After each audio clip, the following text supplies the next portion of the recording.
ஜனாதிபதியை படுகொலை செய்ய மேற்கொள்ளப்பட்ட சதி குறித்து விசாரணை. அனுரவின் சந்திப்பில் மறைக்கப்பட்ட பல முக்கிய விடயங்கள்.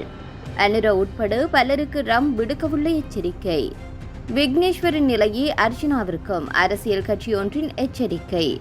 வாகன இறக்குமதிக்கான அனுமதி. பங்குச்சந்தையில் ஏற்பட்டுள்ள சடுதியான மாற்றம்.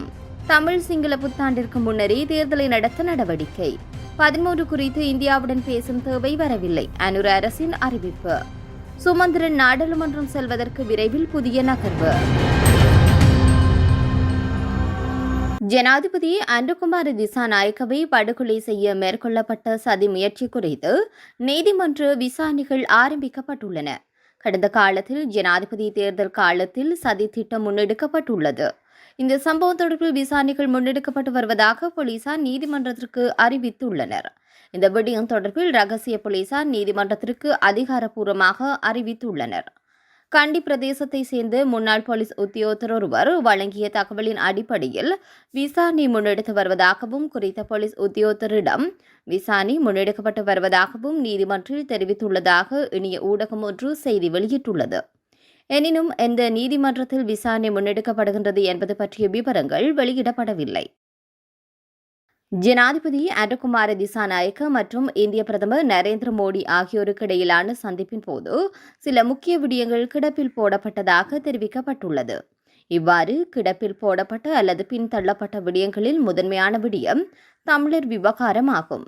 தமிழர்களின் பிரச்சினை தொடர்பாக அனுர மோடியிடம் எதையும் வெளிப்படையாக பேசவில்லை. அவர்களை பொறுத்தவரை இது முதன்மையான விடயமாக இருக்கவில்லை. எனினும் தாங்கள் இது தொடர்பில் கரிசனை செலுத்துகின்றோம் என்பதை காட்டுவதற்காக மோடியின் அறிக்கையில் 2 விடயங்கள் சுட்டிக்காட்டப்பட்டிருந்தது. தமிழ் மக்களின் விருப்பங்களை புதிய அரசாங்கம் நிறைவேற்றும் என நாம் எதிர்பார்க்கின்றோம் என்று மோடியின் அறிக்கையில் குறிப்பிடப்பட்டிருந்தமை முதல் விடயமாகும். அத்துடன் மாகாண சபை தேர்தல் இலங்கையில் விரைவாக நடத்தப்படும் என நம்புவதாகவும் மோடி தரப்பில் தெரிவிக்கப்பட்டுள்ளது. எனினும் 13வது திருத்த சட்டம் தொடர்பில் குறித்த சந்திப்பில் பேசப்படவில்லை என்பதும் குறிப்பிடத்தக்கது. சர்வதேச பொருளாதார அரங்கில் டாலருக்கு நிகராக பிரிக்ஸ் நாணயத்தை கொண்டுவரும் திட்டமானது அமெரிக்க ஜனாதிபதியாக தெரிவு செய்யப்பட்டுள்ள டொனால்ட் ட்ரம்பின் எச்சரிக்கையை பெற்றுள்ளது.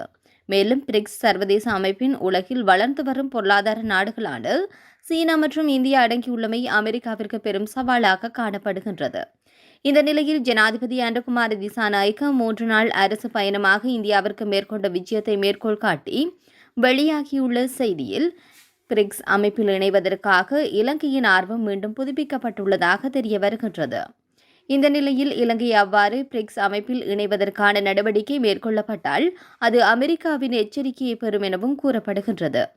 இது தொடர்பில் கனடாவில் இருக்கக்கூடிய அரசியல் ஆய்வாளர் நேரு குணரட்னம் பிரிக்ஸ் கூட்டு திட்டத்தின் இலங்கை கைகோர்த்தால் அது அமெரிக்காவிடமிருந்து பாரதூரமான எதிர்வினைகளை சந்திக்க நேரிடும் என தெரிவித்திருந்தார். மேலும் இது அனுரகுமார உள்ளிட்ட தரப்பிற்கு எச்சரிக்கையாக மாறும் எனவும் அவர் கூறியுள்ளார். அரசியலில் விக்னேஸ்வரனுக்கு ஏற்பட்ட நிலைமையை வைத்திய ராமநாதன் அர்ஜுனாவிற்கு ஏற்படும் என அகில இலங்கை மக்கள் எழுச்சி கட்சியின் தலைவர் அருள் ஜெயேந்திரன் தெரிவித்துள்ளார். சமகால நிலைமைகள் தொடர்பாக யாழ்ப்பாண ஊடக அமையத்தில் நேற்று நடைபெற்ற ஊடக சந்திப்பில் கலந்து கொண்டு கருத்து வெளிப்படுத்தும் போது அவர் இவ்வாறு கூறினார். அவர் தெரிவிக்கின்ற போது வைத்தியர் அர்ஜுனா சாவகச்சேரி ஆதார வைத்தியசாலை பிரச்சினையை பயன்படுத்தி நாடாளுமன்ற உறுப்பினராகி இருக்கின்றார். அது சிறந்த விடயம். ஆனால் அந்த விடயங்களை நிரூபிக்க அவர் தவறியுள்ளார். அவர் தவறாக செயல்படுவதனால் தற்போது பல வழக்குகளை எதிர்கொண்டுள்ளார். யாழ்ப்பாண போதனா வைத்தியசாலை பணிப்பாளர் வைத்தியர் சத்தியமூர்த்தியுடன் தற்போது தானே பெரிய ஆள் என்பது போல் அவர் முரண்படுகின்றார். அரசியலில் விக்னேஸ்வரனுக்கு ஏற்பட்ட நிலைமையே வைத்தியர் ராமநாதன் அர்ஜுனாவிற்கு ஏற்படும். எதிர்வரும் காலத்தில் அனுரகுமார திசாநாயக்க தலைமையிலான தேசிய மக்கள் சக்தி அரசுடன் இணைந்து தேர்தலில் போட்டியிடுவதற்கு நாங்கள் தற்போது தீர்மானித்துள்ளோம். நாட்டில் பெரிய மாற்றத்தை ஏற்படுத்துவதற்காக நாங்கள் தற்போது தயாராகி வருகின்றோம். அத்துடன் வடக்கு மாகாணத்தை சிங்கப்பூராக உயர்த்துவதற்கு எம்மை போன்ற வர்த்தகர்களை மக்கள் தெரிவு செய்ய வேண்டும் என குறிப்பிட்டிருக்கின்றார். வாகன இறக்குமதிக்கான அனுமதியை அரசாங்கம் வழங்கியதன் பின்னர் கொழும்பு பங்குச்சந்தையில் கணிசமான அதிகரிப்பை காண முடிகின்றது. நேற்றைய தினம் அனைத்து பங்குகளும் 156.4% பெறுமதி அதிகரிப்பை காட்டியுள்ளன. அதன் பிரகாரம் சுட்டியொன்றின் பெறுமதி 14,810 ஆகும்.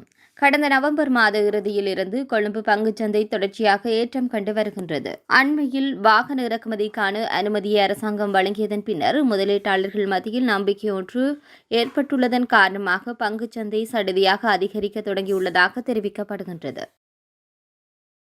2025ஆம் ஆண்டின் தமிழ் சிங்கள புத்தாண்டிற்கு முன்னர் உள்ளூராட்சி மன்ற தேர்தலை நடத்த எதிர்பார்ப்பதாக ஜனாதிபதி அனுகுமார திசாநாயக்க தெரிவித்துள்ளார். கண்டிக்கு மேற்கொண்டிருந்த விஜயத்தின் போது ஜனாதிபதி இந்த தகவலை வழங்கியுள்ளார். அதன்படி தேர்தலுக்கான வேட்புமனுக்களை மீள அழைப்பது தொடர்பான சட்டம் மூலம் தற்போது தயாரிக்கப்பட்டுள்ளதாகவும் மாகாண சபை தேர்தலும் அடுத்த வருடம் நடத்தப்படும் என்று ஜனாதிபதி குறிப்பிட்டுள்ளார்.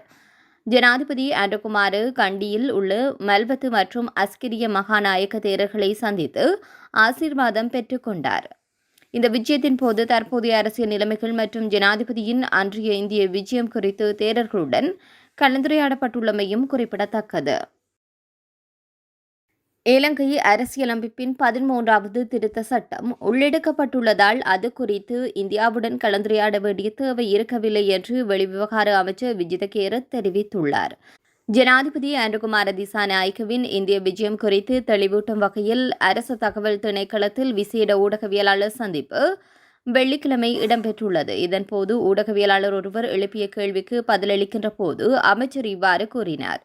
அவர் மேலும் தெரிவிக்கின்ற போது எமது நாட்டின் அரசியலமைப்பின் 13வது திருத்த சட்டம் உள்ளடக்கப்பட்டுள்ளது. ஆதலால் அது பற்றி இந்தியாவுடன் கலந்துரையாட வேண்டிய தேவை இருக்கவில்லை. அரசியலமைப்பின் பிரகாரம் செயற்பட வேண்டிய கடப்பாடு அரசுக்கு உண்டு. அதன் அடிப்படையில் அடுத்த வருட முற்பகுதியில் உள்ளூராட்சி சபை தேர்தலை நடத்த எதிர்பார்த்துள்ளோம். ஏற்கனவே கோரப்பட்ட வேட்புமனுக்கள் அல்லாமல் புதியவர்களுக்கு வாய்ப்பளிப்பது தொடர்பில் நாடாளுமன்ற அனுமதி பெறப்பட வேண்டும். எதிர்வரும் ஜனவரி மாதம் அதற்கான ஏற்பாடு மேற்கொள்ளப்பட்டு உள்ளூராட்சி சபை தேர்தலை நடத்துவதற்கு நாம் தயாராக இருக்கின்றோம். மேலும் மாகாண சபை தேர்தல் நடத்தப்படும் எல்லை நிர்ணயத்தில் ஏற்பட்டுள்ள சட்ட ரீதியிலான சிக்கல்களை நிவர்த்தி செய்ய வேண்டியுள்ளது. அது தொடர்பான சட்டத்தை நாடாளுமன்றத்தின் அனுமதியுடன் மீள்திருத்தம் செய்ய வேண்டியுள்ளது. அதன் பின்னர் மாகாண சபை தேர்தல் நடத்தப்படும். அரசியலமைப்பின் 13வது திருத்த சட்டம் தொடர்பில் இந்தியாவுடனான கூட்டு அறிக்கையில் தகவல் வெளியிடப்படவில்லை. ஏனென்றால் அவ்வாறு கலந்துரையாடுவதற்கான தேவை கிடையாது. அரசு என்ற வகையில் அரசியலமைப்பின் பிரகாரம் நாம் செயல்பாடுகளை முன்னெடுப்போம் என குறிப்பிட்டுள்ளார். தமிழரசு கட்சியின் பொதுச் செயலாளர் சத்தியலிங்கத்தை தேசிய பட்டியலினூடாக தெரிவு செய்தமையானது சுமந்திரனை நாடாளுமன்றத்திற்கு அனுப்புவதற்கான தந்திரோபாயமாக இருக்கும் என இலங்கை தமிழரசு கட்சியின் உறுப்பினர் மதன் தெரிவித்துள்ளார்.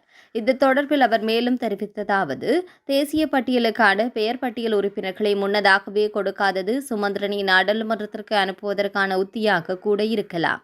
தற்போது தெரிவு செய்யப்பட்டிருக்கும் சத்தியலிங்கம் நடுநிலையானவர் அல்ல. அவர் ஒரு குழு சார்ந்து செயற்படக்கூடியவர்.